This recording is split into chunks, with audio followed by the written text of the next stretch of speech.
స్వాతంత్ర్యం వచ్చి 75 సంవత్సరాలు దాటినా కూడా బీసీలకు ఎలాంటి అభివృద్ధి జరగలేదని రాష్ట్ర బీసీ సంక్షేమ సంఘం అధ్యక్షుడు శంకర్రావు అన్నారు. కర్నూలులోని ఓ హోటల్లో ఆయన మీడియా సమావేశంలో మాట్లాడారు.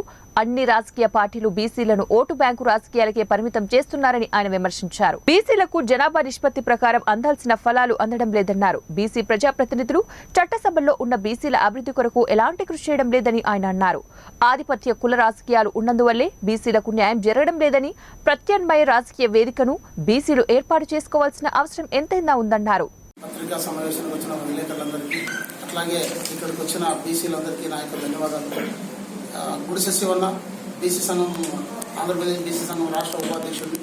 ఎందుకంటే ఇప్పుడుండే పరిస్థితులలో ఎందుకంటే బీసీలు సీట్లు అడిగితే వచ్చే ఎన్నికల్లో 2024 ఎన్నికల్లో బీసీలు ఉన్న చోటే బీసీ అభ్యర్థిని ఒక పార్టీ బీసీ అభ్యర్థిని డిక్లేర్ చేస్తే మిగతా పార్టీలు కూడా బీసీ అభ్యర్థిని డిక్లేర్ చేసి బీసీలకు సమన్వయం జరిగే విధంగా, బీసీలను చట్టసభలకు తీసుకొచ్చే విధంగా అన్ని పార్టీలు సహకరించాలని, అట్లాంటి పార్టీలకే మా సహకారం పూర్తి స్థాయిలో ఉంటుందని చెప్పి మా ఆంధ్రప్రదేశ్ బీసీ సంక్షేమ సంఘం రాష్ట్ర అధ్యక్షుడు కేశన్ శంకర్రావు గారు ఆదేశాల మేరకు గతంలో కూడా మేము ఆ విధంగా ప్రకటించడం జరిగింది.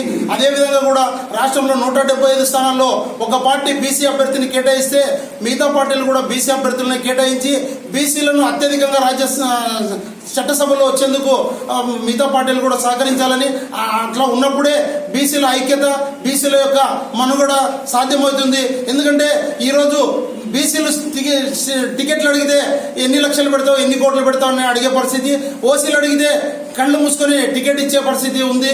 బీసీలు అంటే చాలా చిన్న చూపు చూస్తున్నారు.